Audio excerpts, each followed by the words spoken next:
अपने पसंदीदा शो के फुल एपिसोड देखने के लिए अभी डाउनलोड करें दंगल प्ले ऐप। बाबा रहने दे।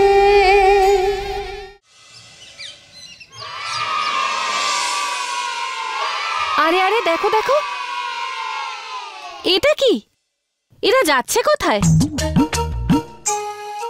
ও কাকা, কাকা শোনো না। কি ব্যাপার গো কাকা, এই বাচ্চাগুলো দৌড়চ্ছে কেন? আমাদের পাড়ায় কিছু ঘটনা ঘটলো নাকি? না রে মেয়ে, বস্তিতে কারোর ঘরে বড় গাড়ি এসেছে, সেই কারণেই বাচ্চাগুলো দৌড়চ্ছে। আমাদের এইদিকে বড় গাড়ি বুলডোজার হবে হয়তো, কিন্তু বাচ্চাগুলো দৌড়চ্ছে কেন?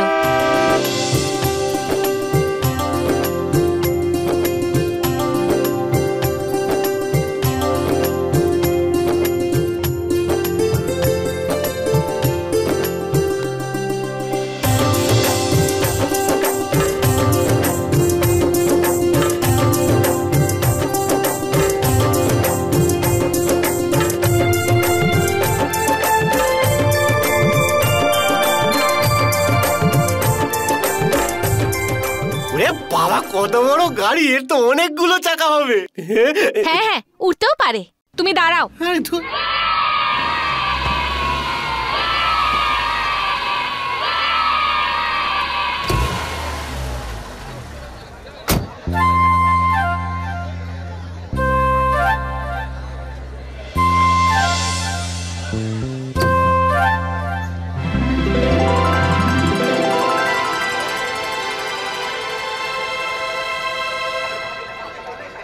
আচ্ছা বাবা, বংশীলাল বাবুর বাড়িটা কোথায়?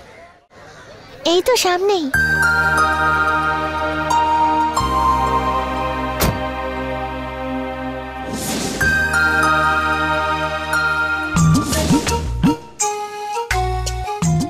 আরে ইনি তো কালকে বিয়ে বাড়িতে ছিলেন।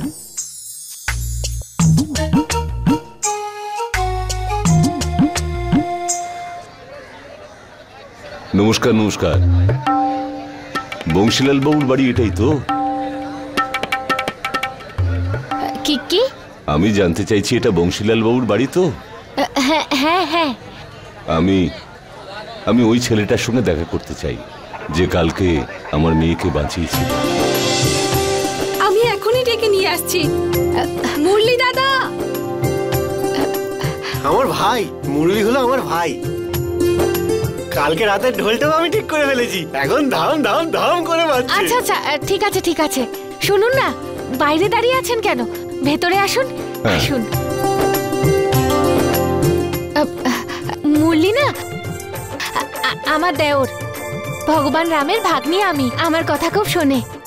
খুব ভালো খুব ভালো। নমস্কার।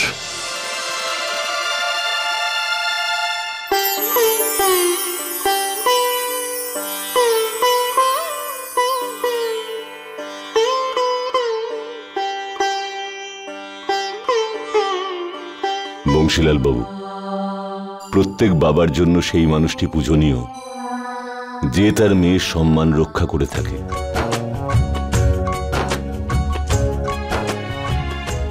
আমি তো আপনার কাছে ঋণী।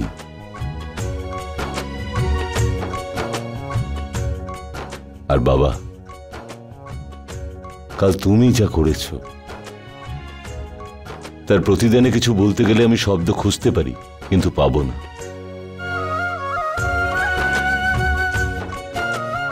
আমি তো শুধু হাত জোর করে ধন্যবাদ জানাতে পারি।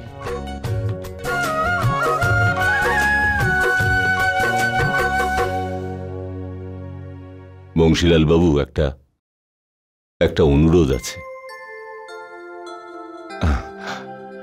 আমাদের বাড়ির সৌন্দর্য বাড়বে যদি আপনি সপরিবারে আমাদের বাড়িতে আসেন।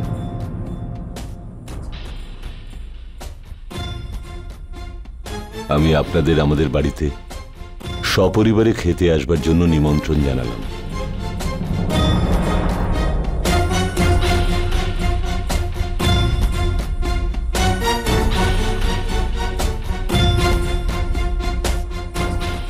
বাবা,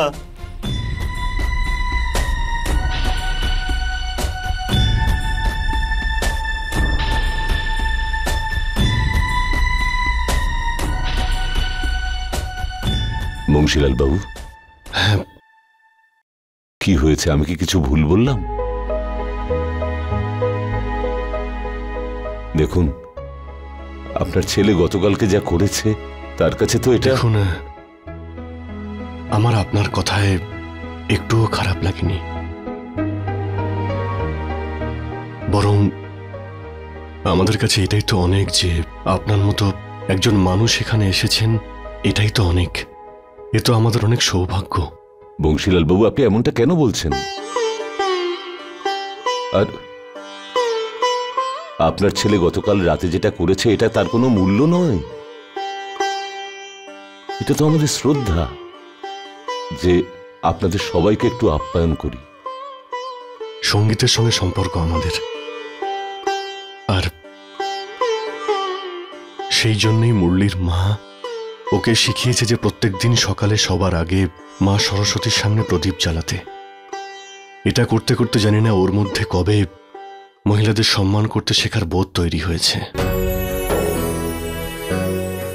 সেই জন্যই ও এত বড় কোনো কাজ করেনি যে যার জন্য এতটা সম্মান আপনি দিচ্ছেন। আপনি ধন্যবাদ দিয়েছেন, এতেই আমরা কৃতজ্ঞ। কিন্তু ওই আমরা আপনার বাড়িতে যেতে পারবো না।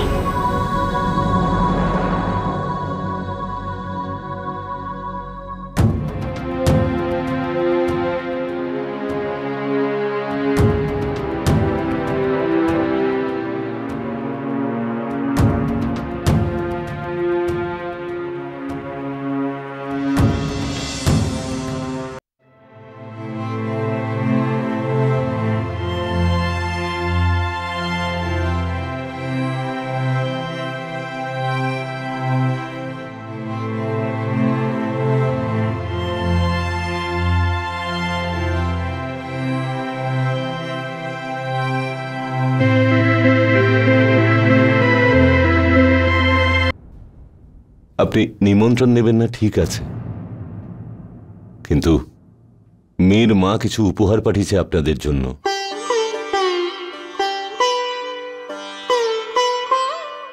দয়া করে ওনার সম্মান রক্ষার্থে এগুলো গ্রহণ করুন। বাবা,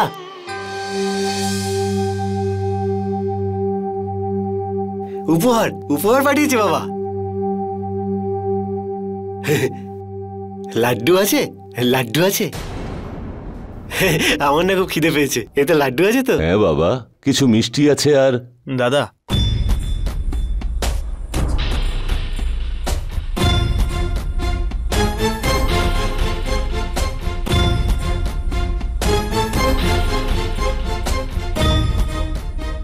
বাবু, আমি আপনাকে আর আপনার স্ত্রীকে খুবই সম্মান করি, কিন্তু কাল রাতে আমি যেটা করেছি সেটা আমার মা বাবার শিক্ষা ছিল, ব্যাস। আর কাল রাতে আমি যা করেছি সেটা যে কোনো মেয়ের জন্য করতাম, আর আমি সেটা কোনো উপহার বা কোনো লোভের বশে নয়, মন থেকে করেছি। কিন্তু বাবু, ভালোবাসা উপহারে নয়, আশীর্বাদে পাওয়া যায়, যা আমি পেয়ে গেছি। সেজন্য ক্ষমা করবেন, আমাদের মধ্যে কেউই আপনার এই উপহার নিতে পারবো না।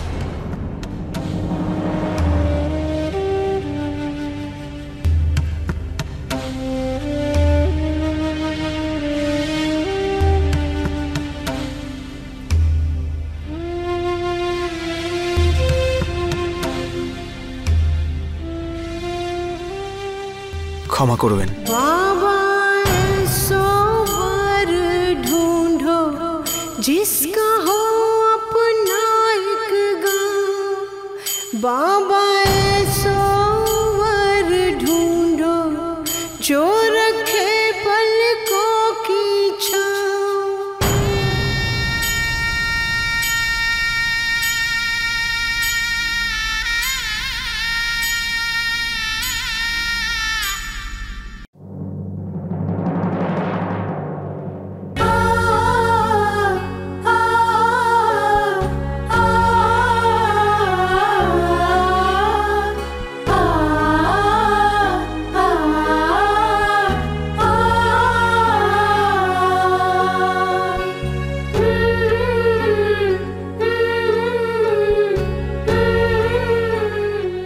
আমি আশা করছি আপনি এটা খারাপভাবে নেননি। বাবা, বাবা, উনি এত ভালোবেসে আমাদের বাড়িতে এসেছেন, বাড়িতে আসা অতিথিকে এইভাবে পাঠিয়ে দেবেন? এখনো পর্যন্ত এক গ্লাস জলও দিইনি ওনাকে। শুনুন না, আপনি আসুন না, একটু বসবেন।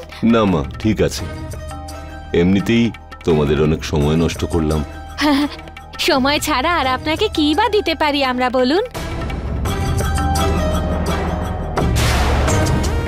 আপনি যদি একটু সময় নেন আমাদের কোনো ক্ষতি হবে না। শুনুন না, আমাদের ওপর আপনি রেগে নেই তো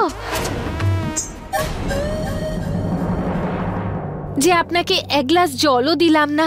না মা, এমন কিছু ব্যাপার না। না না না না না না না, আপনি যাই বলুন না কেন, ভগবান রামের ভাগ্নি আমি, সবার মনের কথা বুঝে যাই।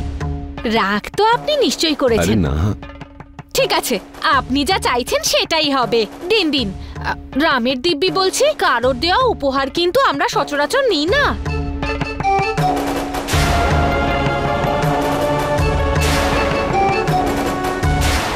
কিন্তু আপনি দিচ্ছেন যখন নিয়েই নি। দিন দাদা, দিন। ও খুব ভারী, অনেক কিছু আছে, খুব ভালো হয়েছে। আমি বলতে চাইছি আপনার স্ত্রী খুব ভালো। এই মুরলিটা না একটুও বুঝতে চায় না। এই উপহারগুলো তো আপনার স্ত্রীর আশীর্বাদ, ওনার দেওয়া আশীর্বাদ কি করে ফিরিয়ে দিই? বাকি রইল নিমন্ত্রণ। আপনি একদম চিন্তা করবেন না, আপনার মনে দুঃখ দেব না। রামের দিব্যি বলছি, আমরা সপরিবারে নিশ্চয়ই যাব। হ্যাঁ,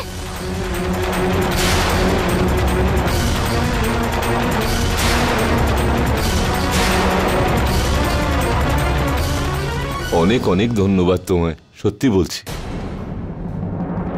ঠিক আছে, তাহলে আমি একটু বাদে গাড়ি পাঠিয়ে দিচ্ছি, তোমরা তৈরি থেকো।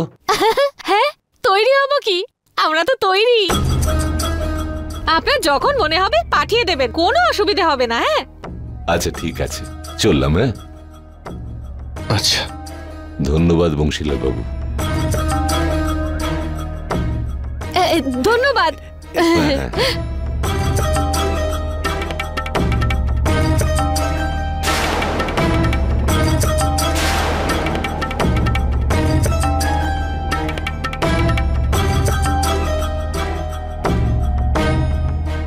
বৌমা, আমি ভেবে চিন্তেই বারণ করেছিলাম, বারণ করলাম না এগুলো নিতে, আর তুমি তো এগুলো নিলে, আর তাছাড়া ওনার বাড়িতে যাওয়ার জন্য হ্যাঁ বলে দিলে।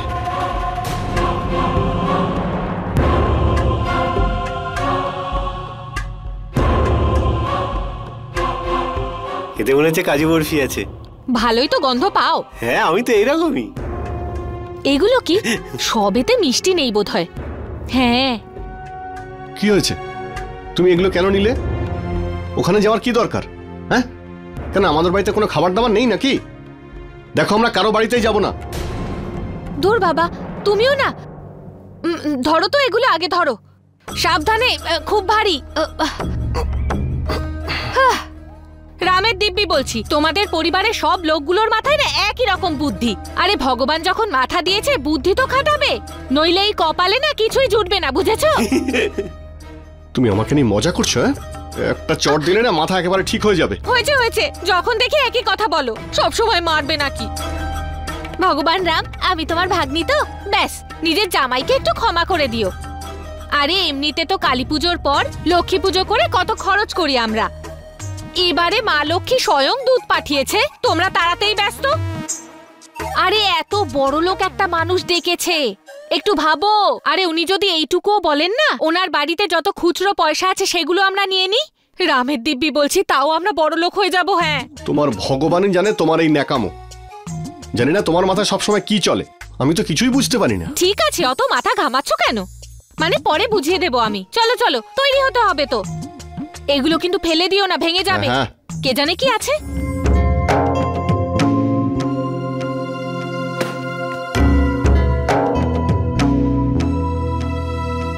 কি দরকার ছিল সব নেওয়ার? হয়ে গেলাম আমরা সবাই ঋণী ওনার কাছে। হ্যাঁ, বাবা তো বারণ করে করেছিল, তাও কি দরকার ছিল এসবের? ও আমাদের বড় সমস্যায় ফেলে দিয়েছে। এখন বুঝতে পারছি না যে কি করা উচিত। ব্যাস, আমি যদি বাড়িতে পুজোর জন্য প্রদীপও জ্বালাতে যাই না, আপনারা সবাই বলবেন আমি বাড়িতে আগুন লাগাবো।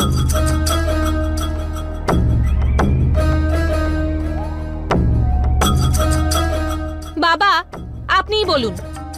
আরে ভগবান রাম না করুক, কালকে যদি বিনাকে কেউ বাঁচায়, আপনি তার আপ্যায়ন করবেন না?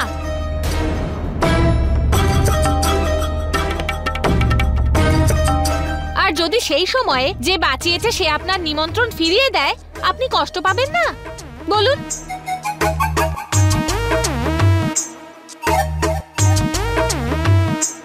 বৌদি, একটা কাজ করো না, তোমার যখন এত ইচ্ছে তুমি একাই চলে যাও। আর এমনি তো আমি আমার বন্ধুর বাড়িতে পড়তে যাচ্ছি। আমি চলে যাব? ও এমন ভাবে কথা বলছে যেন আমার মনে হচ্ছে কখন ওই বাড়ি যাব আর গিয়ে গিলবো, সেটাই আমার ইচ্ছে। ঠাকুরপোই কালকে বুক ঠুকে বলছিল না পড়াশোনা শেষ করে চাকরি করবে, কি বলেনি? আপনার কি মনে হয় বাবা, ও পড়াশোনা শেষ করলেই বাড়ির বাইরে সব লোক হাঁ করে দাঁড়িয়ে থাকবে আর বলবে মুরলি এসো, দয়া করে আমাদের অফিসে কাজ করো, তাই বলবে, তাই না?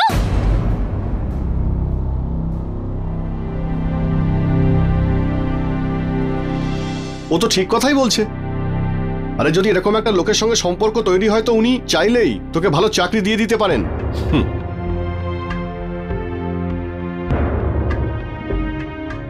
হ্যাঁ, এটা ঠিক কথা যে আমার মতো সরকারি চাকরি পাওয়াটা এতটা সহজ নয়, কিন্তু আজকাল বেসরকারি চাকরিও তো অনেক ভালো ভালো রয়েছে। তো আমার এটা মনে হয় যে ওনার সঙ্গে সম্পর্ক রাখলে খারাপ কিছু হবে না।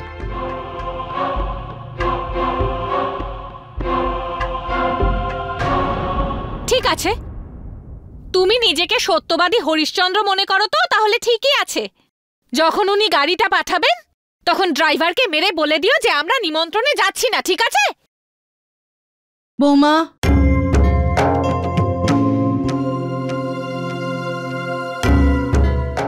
বাবা মুরলি,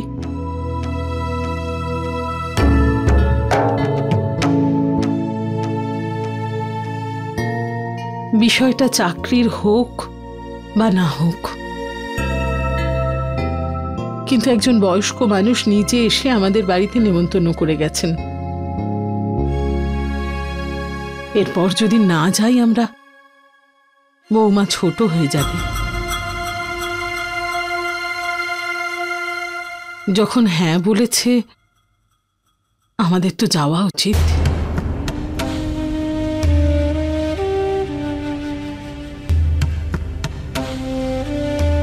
হ্যাঁ দাদা, কিছুক্ষণের জন্য হলেও যাওয়াটা উচিত।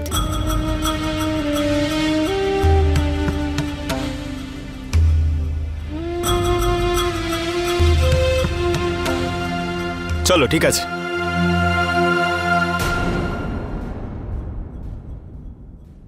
বাড়ির সবাই যখন একই সুরে গান ধরেছে তখন আমি কি করব? চলো, তৈরি হচ্ছি।